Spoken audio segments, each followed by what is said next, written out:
Budidaya lebah madu sebagai hasil hutan bukan kayu.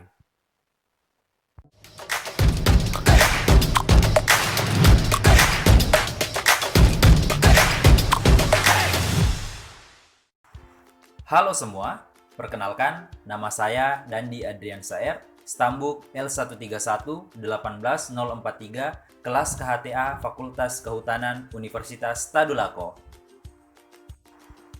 Pada video ini, saya akan membahas tentang budidaya lebah madu sebagai salah satu hasil hutan bukan kayu.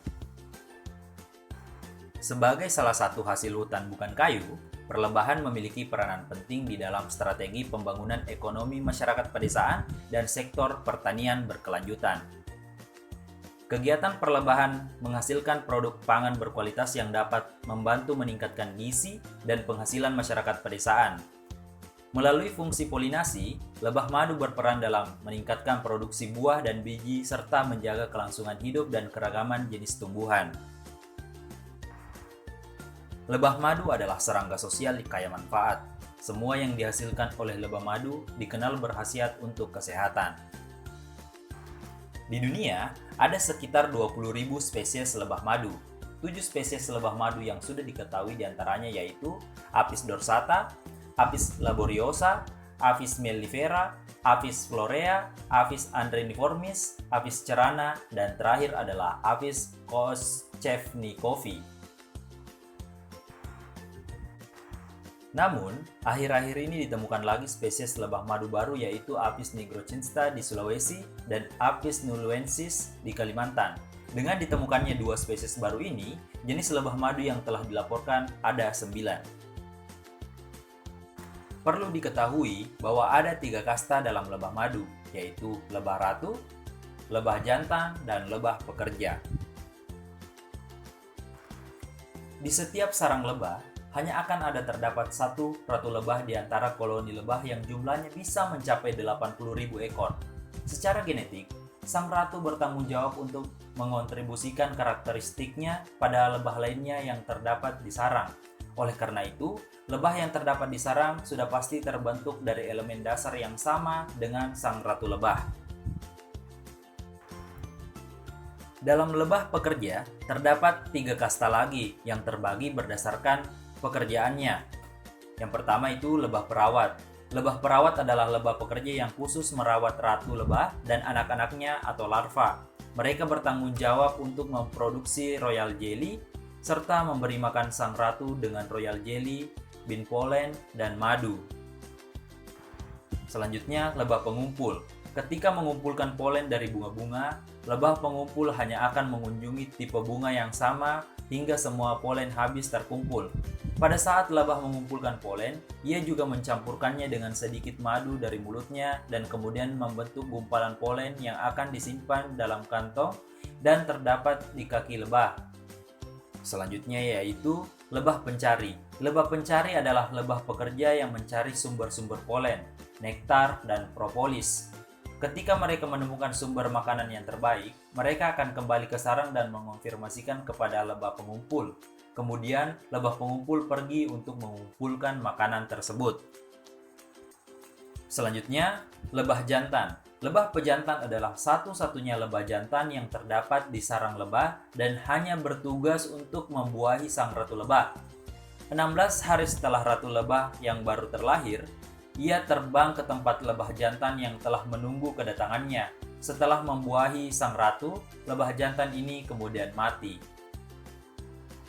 Salah satu jenis lebah madu yang dibudidayakan saat ini adalah Apis mellifera.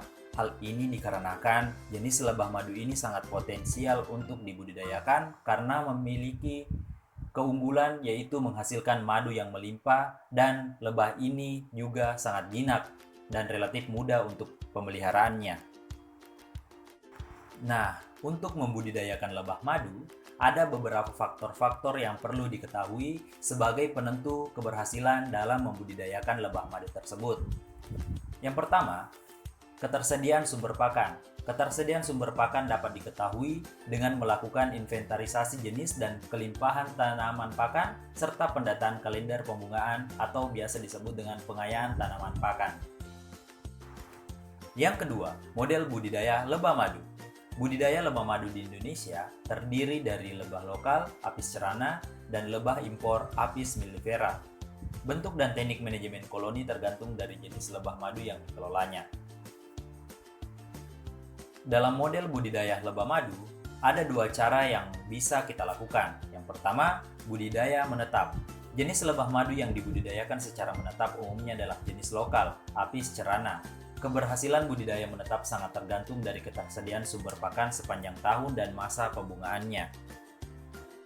Cara kedua yaitu budidaya berpindah. Jenis lebah madu yang dibudidayakan secara berpindah adalah jenis Apis mellifera. Lebah digembalakan secara berpindah-pindah mengikuti musim pembungaan tanaman. Akan lebih baik apabila di satu lokasi tersedia tanaman penghasil serbuk sari dan nektar dalam jumlah banyak karena akan menekan biaya angon. Sebelum kita membudidayakan lebah madu, yang pertama kali harus kita lakukan adalah menentukan lokasi. Lokasi yang baik adalah lokasi yang dekat dengan lokasi pertanian, ragam bunga yang mengandung kebutuhan lebah, suhu udara antara 25-30 derajat Celcius, ketersediaan air bersih, jauh dari gangguan, bau, asap, kebisingan, hama, dan penyakit, serta kotak menghadap ke timur agar cukup mendapatkan sinar matahari. Untuk membudidayakan lebah madu secara buatan, yaitu buatlah kandang atau stup lebah dari kayu empuk setebal 3 cm, pakaian kerja yang agak tebal agar sengatan lebah tidak tembus, siapkan masker, sarung tangan, pengasap, penyekat ratu, sangkar ratu, sapu, sikat, tempat makan, dan peralatan kecil lainnya. Hal-hal yang perlu diperhatikan lagi adalah pilihlah bibit yang unggul dan sehat. Masukkan bibit ke dalam stup yang sudah dipersiapkan bersama dengan ratu.